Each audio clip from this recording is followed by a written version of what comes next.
नमस्कार, स्वागत है आपका कुंभ कथा में। मैं हूं अमित त्रिपाठी और मैं सिकता देव।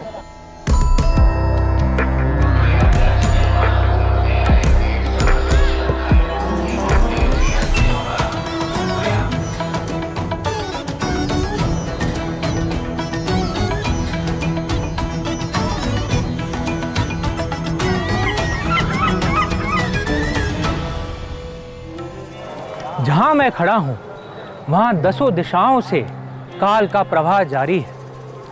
ये मात्र दो नदियां और एक विलुप्त आस्था की संगम की कहानी नहीं है।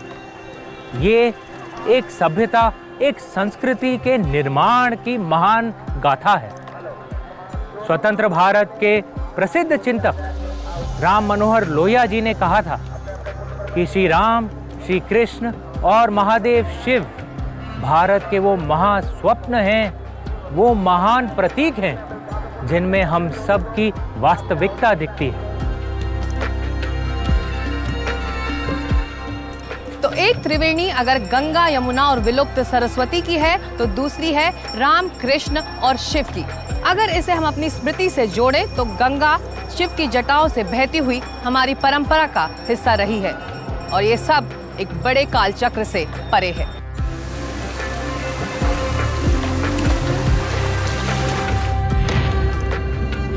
युग 4 हैं। उन युगों के नाम सब जानते हैं, सतयुग, त्रेता युग, द्वापर युग और कलयुग। लेकिन ये युग कितने वर्षों के हैं? सतयुग 17,28,000 वर्षों का है। त्रेता युग 12,96,000 वर्षों का है। द्वापर युग 8,64,000 वर्षों का है और कलयुग 4,32,000 वर्षों का है। यानी 4 युग मिलाकर हुए 43,32,000 बरस। और एक कल्प कितने का होता है? 1,000 सतयुग, 1,000 त्रेता युग, 1,000 द्वापर युग और 1,000 कलयुग को जोड़ें तो बनता है एक कल्प, यानी 4 अरब 32 करोड़ साल।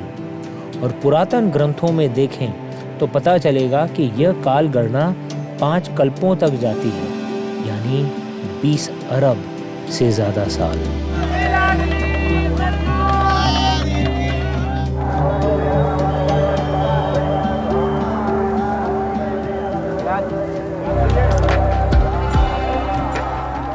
तो ये है हमारी परंपरा, एक ऐसी बहती हुई विराट नदी जिसका कोई किनारा ना हो। एक ऐसी परंपरा जिसके शुरुआत के बारे में ऋग्वेद में कहा गया था कि सृष्टि से पहले कुछ भी नहीं था, सत्य भी नहीं, असत्य भी नहीं, व्यक्त भी नहीं, अव्यक्त भी नहीं, दिन भी नहीं था और रात भी नहीं थी, जीवन भी नहीं था और मृत्यु भी नहीं थी। तो जहां हम खड़े हैं, इस परंपरा की बस एक सुदूर कल्पना की जा सकती है। ये इतिहास से परे है, ये मिथक से परे है, ये आस्था से परे है, ये कहानियों से परे है। ये एक ब्रह्मांड है जो हमारे अंदर बसा हुआ है। शुरुआत करते हैं कुंभ की कहानी से।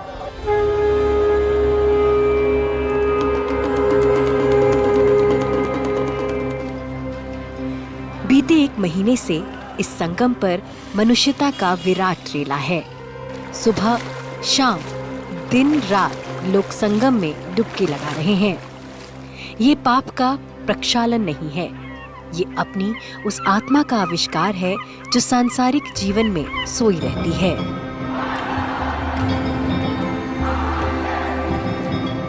सैकड़ों, हजारों, लाखों और करोड़ों लोग इन 45 दिनों में एक साथ हैं, एक धारा में बह रहे हैं, एक आस्था को जी रहे हैं। कहां से शुरू हुई ये धारा? कहां से आया कुंभ? इसकी कई कथाएं हैं। जो सबसे प्रमुख कथा है वो समुद्र मंथन की है। ये समुद्र मंथन राक्षस और देवता मिलकर कर रहे थे। जब अमृत का कुंभ यानी कलश निकला तो उसे इंद्र का पुत्र जयंत लेकर भाग निकला। राक्षसों ने जयंत को पकड़ लिया लेकिन कलश नहीं ले सके। अमृत कलश के लिए देवताओं और राक्षसों में 12 दिन संग्राम चला। इस युद्ध के दौरान अमृत की 4 बूंदें 4 जगहों पर गिरी। प्रयागराज, हरिद्वार, उज्जैन और नासिक में। तो ये कुंभ के स्थल हो गए। समुद्र मंथन में जो सबसे पहले हलाहल विष निकला उसका पान महादेव ने किया। उसके बाद 14 रत्न जो निकले विष सहित, उन 14 रत्नों में अमृत निकला। अमृत को लेकर के देवासुर संग्राम हुआ, देवता और असुर आपस में लड़े और मोहिनी रूप लेकर के भगवान नारायण ने उस अमृत को लेकर के छीना झपटी हुई। तो मोहिनी रूप लेकर के भगवान नारायण उस अमृत को लेकर के भागे। भागने में जहाँ जहाँ वह अमृत छलका, अर्थात जहाँ जहाँ गिरा, वह स्थान कुंभ का बना। प्रश्न है, हर 12 वर्ष पर कुंभ क्यों? मिथक कथाएं इसका भी जवाब देती हैं, क्योंकि जयंत को अमृत लेकर धरती से स्वर्ग पहुंचने में 12 दिन लगे थे। धरती का एक दिन स्वर्ग के 1 वर्ष के बराबर होता है, इसलिए हर 12 वर्ष पर एक कुंभ होता है। बीच में अर्ध कुंभ आते हैं। अभी ये जो महाकुंभ है, महाकुंभ कैसे आता है? 12 पूर्ण कुंभों के पश्चात एक महाकुंभ आता है। कहने का तात्पर्य है कि जहाँ जहाँ अमृत गिरा है वहाँ कुंभ लगता है। हरिद्वार में आप जाएंगे वहाँ 12 साल बाद ही एक पूर्ण कुंभ लगता है, और उज्जैन में जाएंगे 12 साल बाद ही एक कुंभ मेला लगता है, और नासिक में जाएंगे वहाँ 12 साल के बाद ही एक मेला लगता है। और ये जो है हर 12 साल में आता है। इसलिए मैं कहना चाहूँगा कि जितने भी श्रद्धालु अभी महाकुंभ है, और इसके बाद हमारा जो है नासिक का कुंभ आएगा, उसके पश्चात उज्जैन का महाकुंभ आएगा, और उसके पश्चात हमारा प्रयागराज का अर्धकुंभ आएगा। कि जब देव और दानों में युद्ध हुआ था, 12 दिन युद्ध हुआ था, और जो हमारे यहाँ का जो एक साल है और वहाँ का एक दिन है, इसीलिए 12 दिन युद्ध का अर्थ है कि 12 साल वो जो है संग्राम हुआ था अमृत के लिए, इसीलिए 12 साल में कुंभ मनाया जाता है। हर 12 कुंभ के बाद एक महाकुंभ होता है, यानी हर 144 साल पर एक महाकुंभ। इस साल महाकुंभ चल रहा है और इसी के लिए है ये महाजुटान।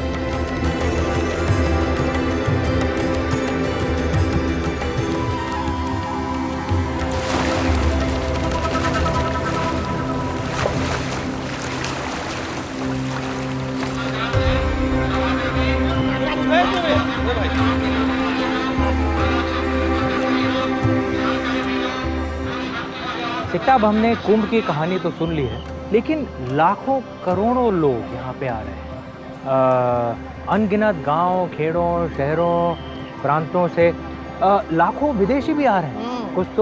कुछ को तो मैंने प्लेन में मतलब उनसे भेंट हुई जब यहाँ पे आ रहा था। वो सब सिर्फ एक कहानी के बल पर नहीं आ रहे हैं। ये सिर्फ एक कहानी नहीं, एक तरह से एक धारा है। यहाँ पे सांस्कृतिक आध्यात्मिक पुल बन रहा है, लोग जुड़ने आ रहे हैं। बिल्कुल अमीश, ये बताया जा रहा है कि करीब 45 करोड़ लोग इन 45 दिनों में यहाँ पहुँचने वाले हैं, और ये जो आंकड़ा है आधे यूरोप से भी ज़्यादा है।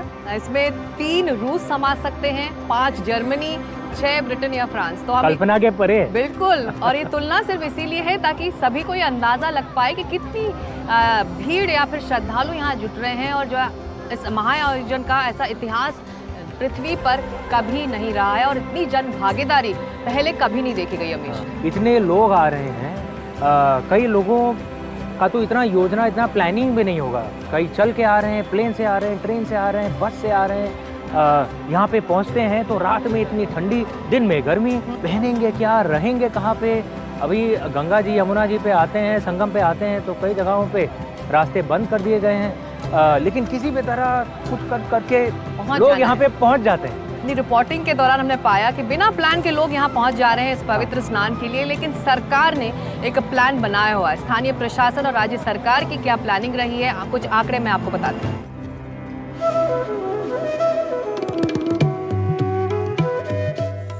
4000 हेक्टेयर क्षेत्र में फैला है कुंभ का इलाका। इसमें 67,000 स्ट्रीट लाइटें लगी हैं, कई पक्के घाट बने हैं और 30 पॉन्टून पुल अलग से बनाए गए हैं। 400 किलोमीटर अस्थायी सड़कें बनाई गई हैं। 500 शटल बसें चल रही हैं।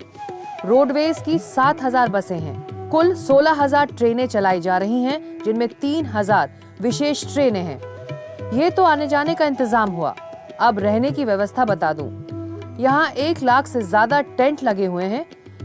इनमें जो बल्लियां लगी हैं उनको जोड़ेंगे तो अमेरिका तक जा पहुंचेंगी। 10,000 से ज्यादा सरकारी कैंप हैं। करीब 1.5 लाख शौचालय बनाए गए हैं और 10,000 सरकारी कर्मचारी हैं। सुरक्षा के लिए 23,000 सीसीटीवी कैमरे हैं। एआई से निगरानी जारी है। और अभी तक कुंभ में 48 करोड़ से ज्यादा लोग आ चुके हैं।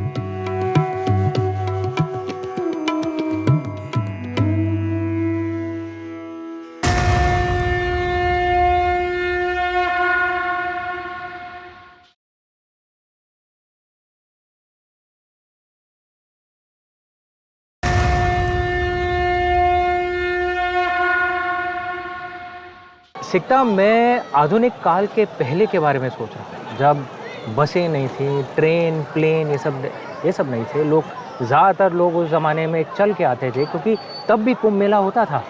सिर्फ था तो उनका संकल्प, उनका अध्यात्म, और उस ज़माने में कैसे होगा, कैसे आयोजन कैसे होता था, लोग आते कैसे थे, क्योंकि ये प्रथा तो सदियों से चली आ रही है। बिल्कुल अमीश, इस प्रथा पर और इस परंपरा पर अब करीब से नज़र डाल लेते हैं, क्योंकि हमें जानना ज़रूरी है कि हमारे जहन में कब से कुंभ की याद है और कब से ये संगम इसी तरह श्रद्धालुओं को सदियों से अपनी ओर खींचता आ रहा है।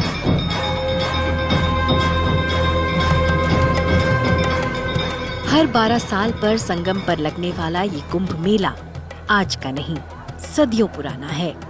संभव है तब इसका नाम कुछ और रहा हो, संभव है तब कुछ और कथाएं भी इससे जुड़ी हो। लेकिन एक बात साफ है, नदी किनारे लोग जुटते थे और स्नान करते थे।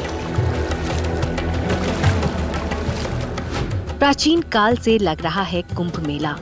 इसके प्रमाण कई सारे हैं, लेकिन जो सबसे पहला प्रमाण दिखता है वो 644 ईस्वी का है। कहीं कहीं 5 साल के चक्र पर कुंभ का जिक्र भी आता है। धीरे धीरे ये समय चक्र 12 साल पर स्थिर हुआ। चीनी यात्री ह्वेनसांग ने अपनी किताब में इस मेले का जिक्र किया है। इस किताब में प्रयाग में हिंदुओं के स्नान मेले का जिक्र है। आदि शंकराचार्य को भी कुंभ का श्रेय दिया जाता है। प्रयागराज के अलावा हरिद्वार में भी कुंभ की बात। 10वीं सदी के प्रयाग महात्म्य में भी इसका उल्लेख है। मत्स्य पुराण में भी कुंभ का उल्लेख है। 1399 में कुंभ मेले पर तैमूर के हमले का जिक्र है। रामचरितमानस में भी प्रयाग के मेले का जिक्र मिलता है। आईने अकबरी में भी मेले का उल्लेख है। कुंभ सदियों से चली आ रही आध्यात्मिक सांस्कृतिक यात्रा है। वेदों में इसका वर्णन मिलता है, पुराणों में मिलता है, हमारे बहुत सारे ऐतिहासिक दस्तावेज भी बताते हैं। महाभारत और रामायण में भी कुंभ परंपरा का उल्लेख किया गया है। दरअसल यह यात्रा सदियों से चलती हुई विभिन्न पड़ावों से होती है, और पड़ाव भी कैसे, 12-12 वर्ष बाद आने वाले पड़ाव, जो कि महाकुंभ कहें उसे या पूर्ण कुंभ कहें। और ये पड़ाव ऐसे जहाँ नदी है, मिथक हैं, हमारी संस्कृति है, हमारे संस्कार हैं, हमारे सरोकार हैं, और ये सब मिलकर कुंभ को बनाते हैं। कुंभ में जो अखाड़े दिखते हैं उनकी परंपरा भी धीरे धीरे बनी है। 17वीं सदी से अखाड़े आते हैं। 18वीं सदी तक 13 अखाड़े बन चुके हैं। अंग्रेजों से पहले कुंभ की व्यवस्था अखाड़े ही देखते थे। कई बार इनके बीच बिल्कुल खूनी टकराव भी हुए हैं। पेशवाई और स्नान को लेकर होने वाले इन टकरावों के बावजूद एक परंपरा यहाँ बनी रही है। अखाड़ों में वर्चस्व की लड़ाई भी थी। कहा जाता है कि बहुत बारी बैरागियों के बीच में, हम वैष्णव को बैरागी कहते हैं क्योंकि उनका वैराग्य उनका सबसे प्रमुख हथियार होता है, तो बैरागी कहे जाते हैं। तो शैव और बैरागियों के बीच में बहुत बार लड़ाइयाँ हुई हैं वर्चस्व के, स्नान को लेकर, पेशवाई को लेकर, शाही स्नान को लेकर। तो यह जो लड़ाइयाँ थीं, इसकी वजह से बहुत बार युद्ध की स्थिति हुई। अकबरनामा में एक चित्र है जिसमें बैरागी और शैव अखाड़े आपस में लड़ रहे हैं, ये दिखाया गया है। लेकिन आज़ादी के बाद 1954 में अखिल भारतीय अखाड़ा परिषद की स्थापना हुई, और ये फिर तय हुआ कि अखाड़ा परिषद तय करेगा कि कौन अखाड़ा आगे जाएगा और कौन अखाड़ा पीछे जाएगा। तब से लेकर आज तक ऐसे युद्ध की स्थिति पैदा नहीं हुई है। आजादी के दौर में भी कुंभ कई प्रतीकों में ढला। आजादी के बाद हुए पहले कुंभ में पंडित जवाहरलाल नेहरू भी पहुंचे और राजेंद्र प्रसाद भी। लेकिन उसी कुंभ में हुए भयावह हादसे ने बताया इतने बड़े इंतजाम में सूद भर की चूक भी कितनी बड़ी साबित हो सकती है। बहरहाल जारी है कुंभ, जारी है परंपरा, जारी है स्नान। देवता ऊपर से देखते होंगे तो हैरान रह जाते होंगे।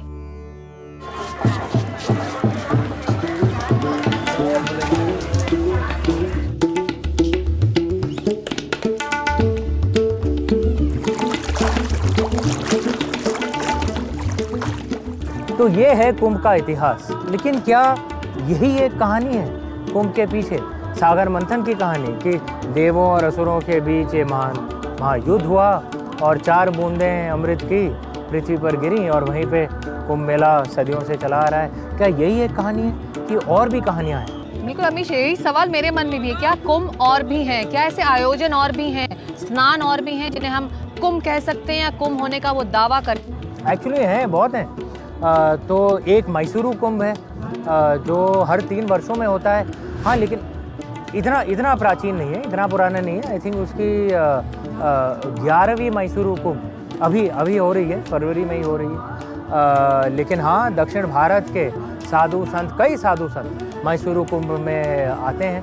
तो ये एक दूसरा कुंभ है। वृंदावन कुंभ भी है, वैष्णव कुंभ, जहाँ पे आदरणीय मुख्यमंत्री जी योगी आदित्यनाथ जी भी गए थे 2021 में जो वृंदावन कुंभ हुआ था। कहते हैं कि ये वृंदावन कुंभ की कहानी कुछ ऐसी है कि जब प्रभु कृष्ण ने कालियावध किया था, जो सर्प जो था, तो विष इतना निकला कि भाई यमुना पानी पीने लायक नहीं रहा, वो हाल हो गया था। तो यमुना जी को बचाने के लिए स्वर्ग से वो अमृत, वही कुंभ का अमृत, वो लाया गया और यमुना जी में मिलाया गया और वो वृंदावन में हुआ। तो इसीलिए वृंदावन कुंभ वहाँ पे होता है। लेकिन हाँ, ज़्यादातर लोग जो साधु संत जाते हैं, वैष्णव साधु संत जाते हैं वृंदावन कुंभ में। ये भी एक कुंभ है। अमीश, ये तो रहा कुंभ और उसकी परंपरा का एक पक्ष, लेकिन इसका एक दार्शनिक पक्ष भी है। अमर होने की लालसा जो देवों को और असुरों को उकसाती रही है संघर्ष के लिए, करोड़ों लोगों को पाप से मुक्त करने के लिए यही संगम किनारे बुलाती भी रही है। आप सही कह रही हैं, क्योंकि कई इसके दार्शनिक पहलू हैं। और आचार्य प्रशांत ने एक बड़ा सुंदर, एक रोचक लेख इस पर लिखा था कि देव और असुर की जो लड़ाई हो रही थी वो भी एक तरह से अहंकार से उत्पन्न हुई। अगर कोई मृत्यु से मुक्ति चाहता है तो क्या उसके पीछे भी कहीं ना कहीं अहंकार हो? तो बात यह है कि अहंकार किस चीज़ के लिए? क्या आप अहंकार योगी बनने के लिए कर रहे हैं या भोगी बनने के लिए कर रहे हैं? असुर जो थे उनकी तो लालसा ये थी कि भाई जीवन का आनंद चाहिए, जीवन का रस चाहिए। देव, शायद देवों में भी अहंकार था, लेकिन अहंकार ये था कि भाई सिर्फ मुझे मुक्ति मिलनी चाहिए, इनको क्यों? तो ये तो हम सबको अपने अंदर झांक कर ये समझना पड़ेगा कि हम किस कारणवश आ रहे हैं यहाँ पे।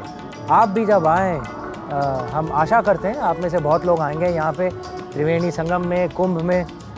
और अगर आप आएँ तो सोच के आएँ कि आप किस लिए आ रहे हैं, किस दर्शन हेतु आप आ रहे हैं, क्या सोचा है आपने, क्या चाहते क्या हैं आप भगवान से। क्योंकि अगर आप प्रश्न ही नहीं पूछेंगे तो भगवान जवाब कैसे देंगे? तो सबसे पहले आपको खुद से प्रश्न पूछना पड़ेगा कि आप कुंभ में क्यों आ रहे हैं। तो कुंभ कथा में आज इतना ही, लेकिन हम आपको बता दें कि कुंभ कथा की यात्रा अमीश त्रिपाठी के साथ जारी रहेगी। आप कहीं मत जाइए, जुड़े रहिए NDTV से। आज के लिए इतना ही, नमस्कार। नमस्ते, हर हर गंगे।